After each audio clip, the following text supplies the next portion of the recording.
अब बड़ी सिंपल सी बात है कि आपने देखा कि किसी भी एटम को अगर आप स्ट्रक्चर ड्रॉ करके आप देख रहे हैं तो उसके स्ट्रक्चर के अंदर उसका सेंटर है न्यूक्लियस। न्यूक्लियस के अंदर आपके पास प्रोटॉन और न्यूट्रॉन दोनों पाए जा रहे हैं और साइडों में शेल्स के अंदर जो है वो इलेक्ट्रॉन्स पाए जा रहे हैं।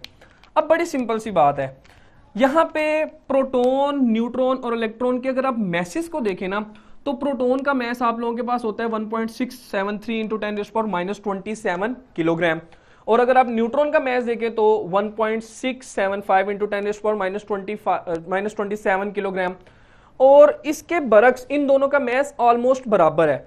और इसी नंबर को हम लोग जो है वो 1 AMU भी कहते हैं। आपको पता है कि 1 atomic mass unit is equal to 1.67 into 10⁻⁻27 kilogram या -24 ग्राम। तो यानी ये जो आपके पास वैल्यू है ये हमारे पास 1 AMU के बराबर भी होती है, यानी ये वाली वैल्यू भी 1 AMU के बराबर भी होती है। लेकिन इनके मैसेज के साथ अगर आप इलेक्ट्रॉन के मैस को कंपेयर करें तो ये 9.1 इंटू 10⁻31, यानी यहाँ पे -27 और यहाँ पे -31, बहुत ज्यादा डिफरेंस है। अब आप लोग जरा ये सोचें, क्या ये वाला मैस ज्यादा है या ये वाला मैस? अगर आप सोच रहे हैं कि ये वाला मैस तो आप लोग गलत हैं। क्यों? क्योंकि आप देखें कि पावर इसकी माइनस में, और माइनस में जितनी वैल्यू बड़ी होती है उसका मतलब है वो छोटी है। तो यानी -27 और -27 ये वाले मैसेज ज्यादा है और इसकी निस्बत इलेक्ट्रॉन का मैस कम है। एक पहले भी लेक्चर के अंदर मैंने आपको बताया था कि जो मैस ऑफ इलेक्ट्रॉन है वो 1837 times of mass of proton है, यानी प्रोटॉन के मैस का 1837वें हिस्से के बराबर आप लोगों के पास इलेक्ट्रॉन का मैस है। इलेक्ट्रॉन का मैस प्रोटॉन और न्यूट्रॉन के मैस से बहुत ज्यादा कम होता है, इसलिए हम लोग जो है वो मैस के अंदर इलेक्ट्रॉन के मैस को कंसीडर ही नहीं करते, हम लोग सिर्फ प्रोटॉन और न्यूट्रॉन के मैस को कंसीडर करते हैं। अच्छा, अब मैस नंबर से क्या मुराद है? मैस नंबर से मुराद ये है कि किसी भी एटम के अंदर प्रोटॉन और न्यूट्रॉन की तादाद को अगर आप जमा करें, the sum of number of proton and neutron present in the nucleus of an atom is called mass number। यानी mass number हम दो चीजों के सम के बराबर, दो चीजों को जमा करें। यानी आप एक एलिमेंट के अंदर अगर बात करें कि उसके अंदर नंबर ऑफ प्रोटॉन, और मैंने आपको भी बताया था प्रोटॉन को प्रेजेंट करने के लिए सिंबल इस्तेमाल करते हैं Z का, Z प्लस, Z का मतलब नंबर ऑफ प्रोटॉन, और दूसरी चीज आप लोग नंबर ऑफ न्यूट्रॉन, यानी प्रोटॉन प्लस न्यूट्रॉन की तादाद को जमा करें तो आपके पास आता है मैस नंबर। और मैस नंबर को प्रेजेंट करने के लिए हम लोग जो सिंबल इस्तेमाल करते हैं वो हमारे पास होता है A। एटॉमिक नंबर को प्रेजेंट करने के लिए सिंबल इस्तेमाल हो रहा है Z, मैस नंबर को प्रेजेंट करने के लिए सिंबल इस्तेमाल हो रहा है A। यानी इसका मतलब प्रोटॉन और न्यूट्रॉन की तादाद को अगर आप जमा कर लेते हैं तो वो आपके पास मैस नंबर आ जाता है। जैसे मैं कहता हूं आपके पास कि कार्बन है, कार्बन का मैस आप लोगों के पास है 12 और इसका एटॉमिक नंबर आप लोगों के पास है 6, यानी आप इसको एटॉमिक नंबर और मैस नंबर को यहां पे इस तरह प्रेजेंट करते हैं। ये नंबर ऑफ प्रोटॉन को प्रेजेंट कर रहा है, ये number of proton plus number of neutron को प्रेजेंट कर रहा है।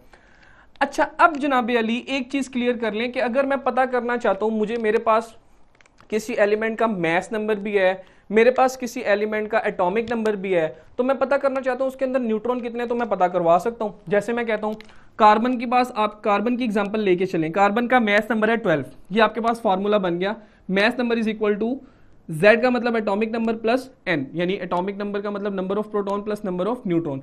मैस नंबर आपके पास है जी 12 is equal to atomic number आपके पास कितना है 6, नंबर ऑफ न्यूट्रॉन आप लोग फाइंड करना चाहते हैं 6, यहाँ प्लस का इधर आगे क्या हो जाएगा माइनस का, 12 minus 6 is equal to N, तो इसमें से माइनस करेंगे तो नंबर ऑफ न्यूट्रॉन आपके पास आ गए 6।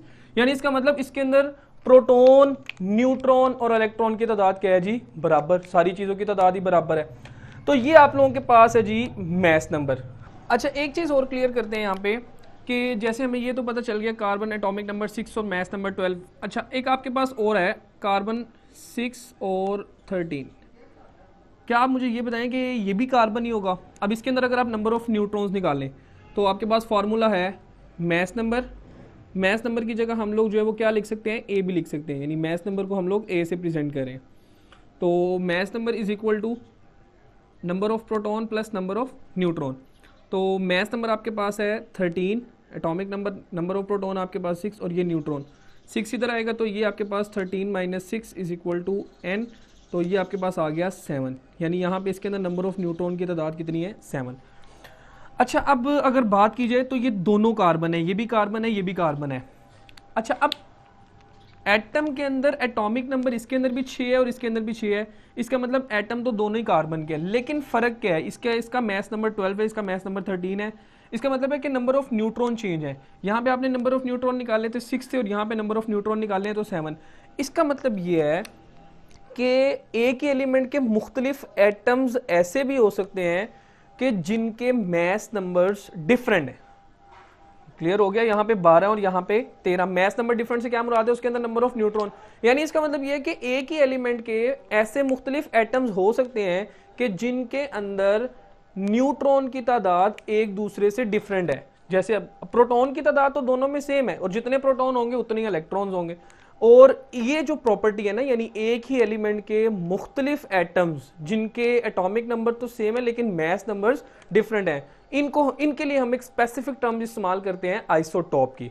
उस आइसोटॉप के आर्टिकल के ऊपर जो है वो हम एक नई वीडियो बनाएंगे। यहां पे सिर्फ इतनी सी बात याद रख लें, आइसोटॉप की definition, different atoms of an element which have same atomic number but different mass number. अच्छा, अब एक चीज क्लियर कर लें कि मैस नंबर का कोई यूनिट नहीं होता। अच्छा, अब वो क्वेश्चन कि आप लोग ये देखना चाहते हैं कि क्या एटॉमिक मैस और मैस नंबर एक ही चीज का नाम है या डिफरेंट है।